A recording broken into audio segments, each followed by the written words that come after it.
Olá, Patrícia. Olá a todos aí em casa. Senta-te, a aula de português está prestes a começar. E será que estão recordados do que falámos na aula anterior, Marta?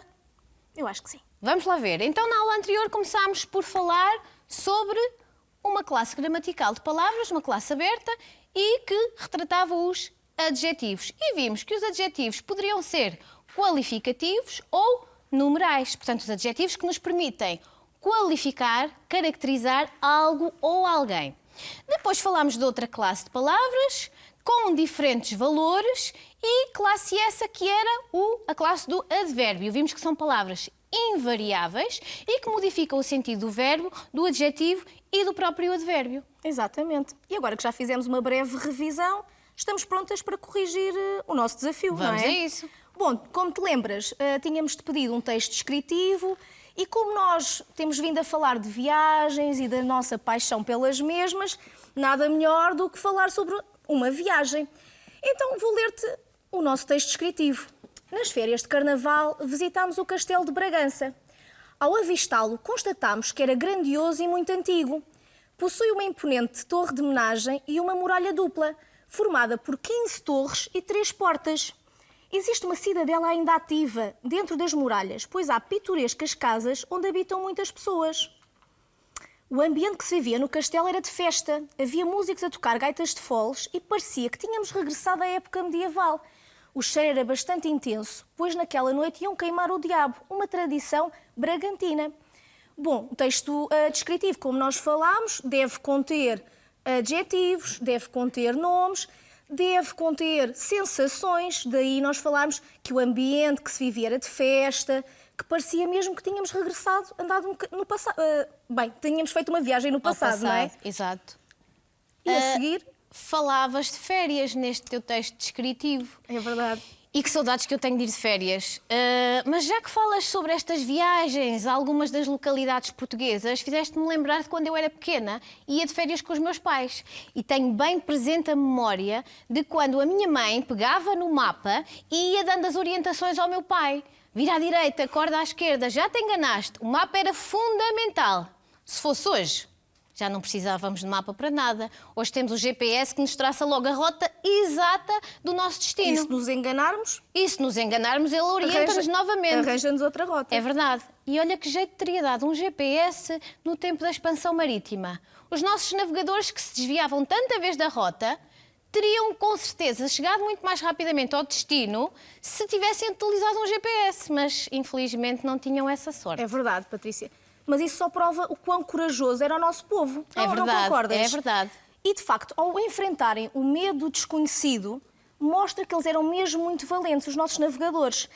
E o desejo de conhecerem novos mundos e não temerem nada fez com que fôssemos mais além. Daí termos descoberto ou encontrado tantos novos mundos, entre aspas. Patrícia, o que é que achas de vermos um vídeo que eu hoje trouxe sobre um importante navegador português? Parece-me uma ideia fantástica, mas calma! Tens o teu caderno? Tens uma caneta ou um lápis? Pois é, vais ter de tomar nota de algumas informações que vais ver no vídeo. Registra, por favor, estas questões. Como é feita a representação do povo português nos painéis? Quem se encontra à volta de São Vicente? Caracteriza o infante Dom Henrique de acordo com as informações do documentário. Agora sim estamos prontos, não é? Vamos a isso. Ver. Este vídeo foi retirado do RTP Ensina. Muito obrigada. Estiveste atento? Tenho a certeza. Vamos confirmar então se estiveste atento. Então a primeira pergunta é: como é feita a representação do povo português nos painéis? Os painéis retratam pessoas confiantes, determinadas e uma sociedade à beira de uma nova era. E quem se encontra à volta de São Vicente? À volta de São Vicente encontram-se mercadores, comerciantes, rabis, padres, nobres, plebeus e o infante Dom Henrique. É isso mesmo, muito bem. De seguida, pedíamos-te que caracterizasse o infante Dom Henrique de acordo com as informações que eu viste no documentário. O infante Dom Henrique é considerado um homem religioso e curioso. Ele não acreditava em superstições e inspirava confiança. A resposta está certa, muito bem. Oh, Marta, e tu já reparaste que para guardarmos nas nossas memórias estas histórias das viagens dos nossos navegadores, a literatura tem um papel fundamental, porque ela permite-nos reviver estas viagens e mantê-las presentes nas nossas memórias. Será que lá em casa, na disciplina da HGP, já falaram um bocadinho sobre a expansão marítima, ou sobre o Infante Dom Henrique, ou até sobre a passagem do Cabo Bojador? Eu creio que sim. Se calhar era bom também vermos um vídeo que nos fala um bocadinho sobre este assunto. Mas antes, temos umas perguntinhas. Verdade, Já sabem, verdade. temos sempre aqui um desafio para vocês. Caderno lápis Caderno lápis. ou esferográfica. E pensar, vamos estar com muita atenção, porque fracassaram as várias tentativas de dobrar o Cabo Bojador. O Infante Dom Henrique mandou um escudeiro dobrar o Cabo Bojador. Como se chamava esse escudeiro? E em que ano foi dobrado o Cabo Bojador? De seguida, temos aqui uma frase que queremos que tu completes. A passagem do Cabo Bojador permitiu concluir que A. O mundo não acabava neste ponto. B. O mar era tenebroso e não permitia a passagem. C. O nevoeiro era tanto que não permitia a visibilidade. Uma destas afirmações está correta. Vamos então agora ver o vídeo? Vamos a isso, concentrem-se. O Cabo Bojador parecia inultrapassável aos navegadores portugueses. Com recifes ao longo da costa e com uma profundidade das águas do mar mais baixa, cerca de 2 metros, as várias tentativas de o dobrar fracassaram. O Infante Dom Henrique enviou então o seu escudeiro Gilianes para fazer uma nova tentativa da sua dobragem em 1434.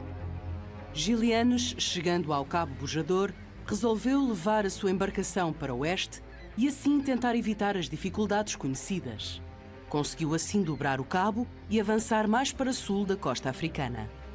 Este acontecimento foi extremamente importante na expansão marítima portuguesa, pois permitiu acabar com os mitos de que o mundo acabava neste ponto e abriu a possibilidade de, pela mão de outros navegadores, Portugal explorar a costa africana por mar, alcançando a Serra Leoa até à data da morte do Infante Dom Henrique, em 1460.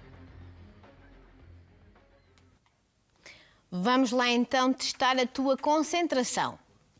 Por que fracassaram as várias tentativas de dobrar o Cabo Bojador? Então achas que as tentativas fracassadas deveram-se aos recifes, ao longo da costa e à procura, e à pouca, peço desculpa, profundidade das águas? Acho que acertaram, Marta. Estão sempre atentos, eu nem sei porque é que me surpreendo. Segunda pergunta. O Infante Dom Henrique mandou um escudeiro dobrar o Cabo Bojador. Como se chamava esse escudeiro?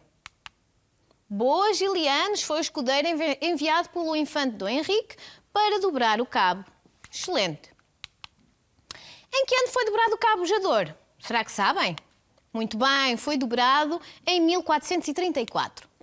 E por último, a passagem do Cabo Bojador permitiu concluir que o mundo não acabava neste ponto. Mais uma vez, a tua concentração foi perfeita e acertaste na resposta. Parabéns. Muito bem.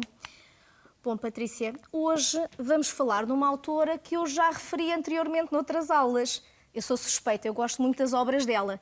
Será que tu vais adivinhar e tu aí em casa já sabes quem é que eu estou a falar? Já demos a pista. Vamos. É isso mesmo, vamos falar de Sofia de Melbrenner Anderson. Mas antes de falarmos da obra à qual nos vamos referir hoje, parece-me bem ouvirmos uma biografia. Lembras-te o que é que significa? Isso mesmo, a história da vida desta autora. Sofia de Melo Breiner Anderson nasceu a 6 de novembro de 1919 no Porto, onde passou a infância. Em 1939-1940, estudou Filologia Clássica na Universidade de Lisboa. Publicou os primeiros versos em 1940 nos cadernos de poesia. Na sequência do seu casamento com o jornalista, político e advogado Francisco Sousa Tavares, em 1946, passou a viver em Lisboa. Foi mãe de 5 filhos, para quem começou a escrever contos infantis. Além da literatura infantil, Sofia escreveu também contos, artigos, ensaios e teatro. Oh Marta, nesta aula estamos a focar imenso a passagem do Cabo Bojador, o Infante Dom Henrique, Gilianes, agora falaste-me de Sofia. Será que vamos continuar a estudar o texto dramático? Conheces-me tão bem, Patrícia. E será Sabes que vamos sempre o falar... eu estou a pensar? Eu sei. E será que vamos falar do Bujador escrito pela Sofia? É isso mesmo. E vou convidar-te a ouvir um excerto retirado desta obra. E quero que estejas atento que há um diálogo entre um velho e uma criança. E essa criança tem um desejo de saber mais, de ir mais além. Certo, Patrícia? Verdade. E eu quero que, enquanto estás a ouvir este áudio, prestes atenção aos diferentes pontos de vista da criança e do velho relativamente ao mar. Vamos a isso? Vamos a isso. Passar além do bujador. E não se pode ir além do bujador. Não, Porquê? porque é ali que acaba o mundo. Do outro lado do cabo, o calor é tanto que as águas fervem e se transformam em lama. É ali que começa o mar tenebroso. O ar está cheio de nevoeiros negros. Não se vê a luz do sol e ondas de lodo estão cheias de grandes monstros marinhos. Isso são lendas inventadas pelo medo dos mouros. Mas também nos livros antigos de Ptolomeu e nos livros dos romanos está escrito que ninguém pode passar além do bujador. Isso dizem os antigos. Temos que ir nós próprios saber o que é verdade. Mas que diz a experiência dos mariantes das Espanhas? Que dizem todos os navegadores? Dizem que o próprio Deus pôs aquele cabo como limite às navegações dos homens. Por isso o rodeou de ventos e tempestades. E do outro lado do cabo é tal a procela, tal a fúria das águas, tal a força das correntes, que o barco que ali chegue logo será devorado pelos abismos do mar. Velho, eu digo-te isto. Gilianes, com a sua barca, passará além do bujador. Ora bem, que ideias representam a jovem e o velho? Associas a alguma figura histórica anteriormente mencionada a uma destas perspectivas? Justifica. Ora bem, ao longo deste excerto, nós ouvimos aqui duas personagens que dialogavam. O velho, que representava os obstáculos, o medo, o receio pelo desconhecido. E ele, portanto, caracteriza a teoria, as tradições, a inércia e a cautela. Porque ele baseava-se nos escritos antigos, na antiga literatura, que destacava o cabo bujador como algo inultrapassável, onde havia muitos perigos, muitos monstros que iriam fazer naufragar as nossas nevoeiros. embarcações. É verdade. Já a criança contrapunha tudo aquilo que o velho dizia, ou seja, era contra. A criança simbolizava aqui nesta obra a esperança, a vontade de mudar, de ir mais além, de descobrir, de ir à aventura e encontrar um mundo novo que o velho temia em descobrir porque estava muito agarrado às tradições e àquilo que os antigos diziam, não foi, Marta? Foi isso mesmo. E eu acho que lá em casa eles também perceberam perfeitamente isso. Não tenho dúvidas. Olha, e agora tenho aqui dois versos retirados do poema Mar Português, de Fernando Pessoa, que eu vou ler. Quem quer passar além do bujador tem de passar além da dor. O que é que tu aí em casa achas que estes versos querem dizer? Estes versos querem dizer que os navegadores tinham que ser corajosos, destemidos, aventureiros e sem recear o desconhecido. Só assim poderiam conhecer novos mundos e concretizar os seus sonhos, não é verdade? É verdade, Marta. Para conseguirmos chegar mais além, temos que quebrar as barreiras e enfrentar o medo. E estava aqui a imaginar-me na altura da expansão marítima e a pensar no momento em que é dada a notícia de que foi dobrado o cabo bujador. Como é que seria? Consigo visualizar o título. Gilianes dobra o cabo bujador. Mas como é que se escreve uma notícia, Patrícia? Oh, Marta, acho que não pode ser de qualquer forma. Acho que os jornalistas têm de ter em consideração vários aspectos para poderem redigir corretamente uma notícia. Então há regras. Há regras. Há estrutura. Há estrutura. Vamos saber mais? Vamos a isso.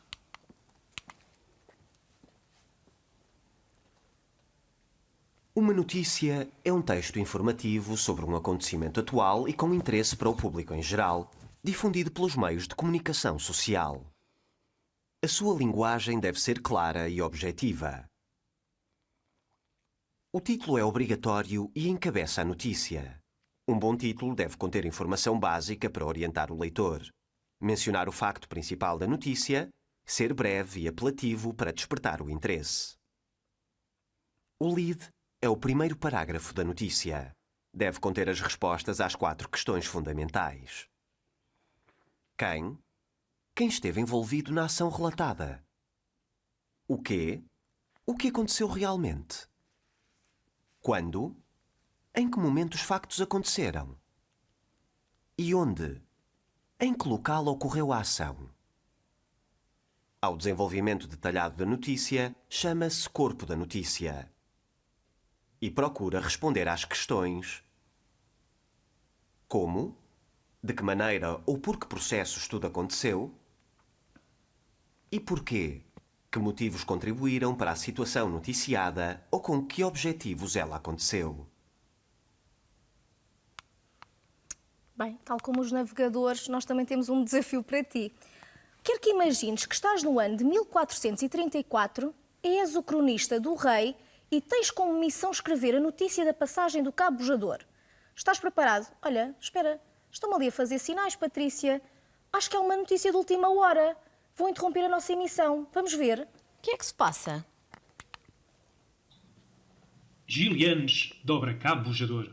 O Cabo Bojador, localizado na costa ocidental africana, foi dobrado pelo navegador Gilianes no passado mês. Por ordem do infante Dom Henrique e após 15 tentativas fracassadas, o escudeiro Gilianes conseguiu passar este cabo. O navegador afastou-se da costa e, desta forma, escapou das correntes marítimas e dos baixios. Esta passagem facilita a política expansionista do infante Dom Henrique em busca de riquezas e de novos mundos na costa de África. As águas que contornam o Cabo Bojador são conhecidas por terem engolido várias embarcações. Bom, agora quero que tu aí em casa prestes muita atenção à estrutura da notícia que acabámos de ouvir. Como deve estar recordado, o primeiro parágrafo diz respeito ao lead e responde às seguintes questões: quem, o quê, quando e onde. É o parágrafo onde temos a informação mais importante. De seguida, temos o corpo da notícia. Aqui temos a informação adicional ao assunto tratado e são respondidas às questões como e porquê. Correto? Exatamente.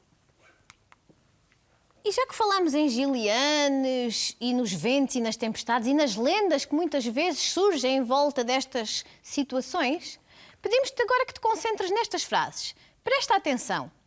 Gilianes dobrou o Cabo Bojador. Ventos e tempestades rodeiam o cabo. As lendas são inventadas pelos mouros. O barco será devorado pelos abismos do mar. Oh, Marta, acho que estamos aqui perante frases ativas e passivas, Exatamente. correto? Nas duas primeiras, o sujeito é o agente da ação expressa pelo verbo e nas segundas, o sujeito sofre a ação expressa pelo verbo. Correto. Muito bem. Então, se calhar era importante sabermos um bocadinho mais sobre a distinção entre frases ativas e frases passivas. Vamos ver um vídeo? Vamos a isso. Vamos. Repara nos seguintes exemplos. O homem pisou a Lua em 1969. A Lua foi pisada pelo homem em 1969. Do ponto de vista da informação que transmitem, as duas frases são equivalentes. Então, onde está a diferença? A diferença está no facto de a primeira frase se encontrar na ativa e a segunda na passiva. Na frase ativa, a situação expressa pelo verbo é praticada pelo sujeito. Já na frase passiva, o sujeito não é o agente, mas sim quem sofre a situação expressa pelo verbo. Mas então, quem é o agente da frase passiva? O agente da frase passiva apresenta-se sob a forma de complemento agente da passiva, que surge sempre integrado no predicado e introduzido normalmente pela preposição por, contraída ou não. Repara nas transformações da frase ativa para a frase passiva. O sujeito passa a complemento agente da passiva introduzido pela preposição por.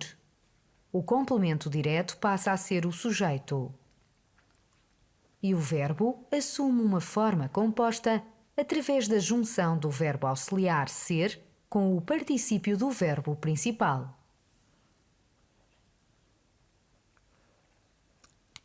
Vamos a mais um desafio. Hoje estamos cheios de desafios aqui nesta aula. Bom, quero que transformes as frases ativas em passivas. A professora Patrícia já deu aqui a resposta à primeira. Antecipei-me. Temos Gilianos dobrou o cabo bujador. O que é que vamos ter que fazer? Vamos ter que inverter a ordem. O nosso sujeito vai passar a complemento agente da passiva e o nosso complemento direto, cabo bujador, vai passar a ser o nosso sujeito. E o que é que aconteceu ao verbo? Repara, dobrou está no pretérito perfeito. Então, o verbo auxiliar também tem que estar conjugado no pretérito perfeito, mais o particípio passado do verbo dobrar. Então, ficou o cabo bujador foi dobrado por Gilianos. Olha, Patrícia, parece-me um ótimo título para uma notícia também. Concordo. Portanto, usamos muitas vezes frases passivas também quando estamos a noticiar algo. Vamos ver a seguinte. Ventos e tempestades rodeiam o cabo. O que é que vai acontecer? O cabo vai surgir no início da frase. Rodeiam está no presente do indicativo, portanto, o nosso verbo auxiliar também terá que estar no presente do indicativo. O cabo é rodeado por ventos e tempestades. Boa, muito bem. A terceira, Gilianos vencerá o medo. O medo virá para o início e vencerá, como está no futuro do indicativo, o nosso verbo auxiliar também terá que estar conjugado no futuro, correto? Então será, o medo será vencido por Gilianos. Correto. Muito bem, estiveste atento, parabéns. Vamos a mais uma questão. E será que és bom detetive? Seleciona então as frases passivas. No livro Ulisses, os homens são dominados pelos deuses. Estará esta frase na passiva, Marta? Certo, Muito porquê? bem. Porque temos aqui o verbo, o sujeito que aqui sofre a ação expressa pelo verbo. Exatamente. Muito bem, a cidade será coberta por uma nuvem de fumo. Exatamente a mesma coisa. E por último, muito bem, o oxigênio é transportado pelo sangue. Espero que não haja dúvidas e que tenhas percebido a diferença entre frases ativas e frases passivas. E agora, nós já te demos uma pequenina pista no vídeo anterior sobre a nova função sintática que tínhamos para estudar hoje.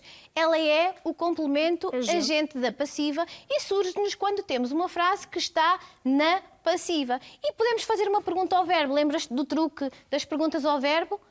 Na primeira frase, por exemplo, o cabo do bujador foi dobrado por quem? Por Gilianos. Por Gilianos assume nesta frase o complemento agente da passiva. E que é introduzido pela preposição por, que pode ser simples ou contraída. Obrigada, Marta, Nada. por esse acrescente de informação. A mesma coisa acontece nas frases seguintes. Vamos ver um pequenino vídeo sobre Vamos a isso. este assunto? O complemento agente da passiva. O que é o complemento agente da passiva? O complemento agente da passiva é uma função sintática que faz parte do predicado. É geralmente introduzida pela preposição por, simples ou contraída, e só surge em frases passivas. Por exemplo, este trabalho foi feito por mim. Mas primeiro vamos recordar as características das frases ativa e passiva.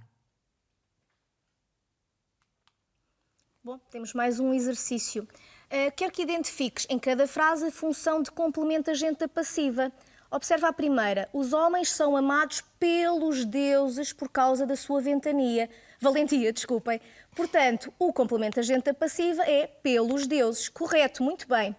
Na segunda frase, amanhã o desfile de carnaval será visto por milhares de pessoas. O complemento será por milhares de pessoas. Correto, estás atento. E finalmente, na frase, os últimos videojogos foram comprados por mim para te os oferecer, o complemento é por mim. Temos mais. Eu nunca serei vencido pelo medo. O complemento agente da passiva é pelo medo. Na frase, as dificuldades foram ultrapassadas pela Ana, com sucesso absoluto, o complemento é pela Ana. E finalmente, na frase, por causa da sua valentia, o capitão é admirado por todos os marinheiros. Muito bem, por todos os marinheiros é o complemento agente da passiva. Oh, Marta, e estas aulas têm-nos levado a viagens tão intensas que estamos quase a chegar Passam ao a fim. correr, não é? É verdade. Por isso estamos outra vez na hora do Toma nota. Toma nota. Então vamos lá. Hoje falamos das características da notícia e percebemos que ela é composta por um título e talvez também possa conter um antetítulo e um subtítulo. Não te esqueças que esse título deve ser chamativo, apelativo, tem que despertar a curiosidade do leitor para a notícia.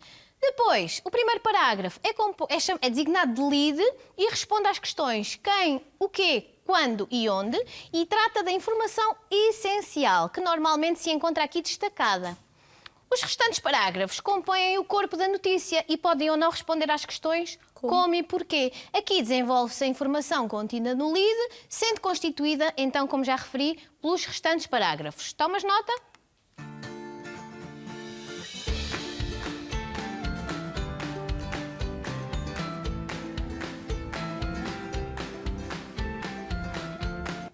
Fizemos a distinção entre frase ativa e frase passiva.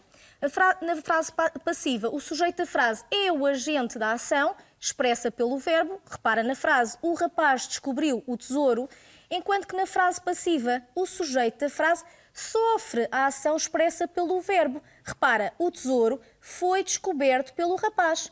Tomas nota?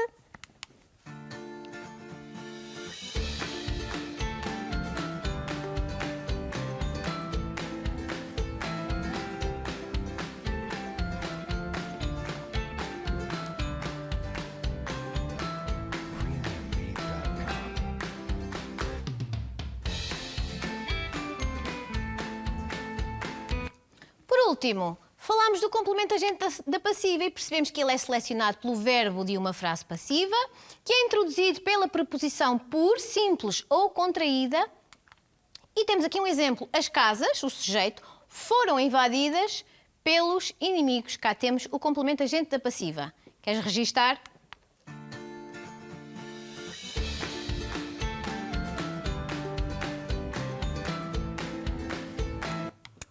E agora temos o nosso desafio. Pedimos-te que transformes as seguintes frases ativas em frases passivas. A. O diretor chamou os 2 alunos. B. O aniversariante recebe os convidados.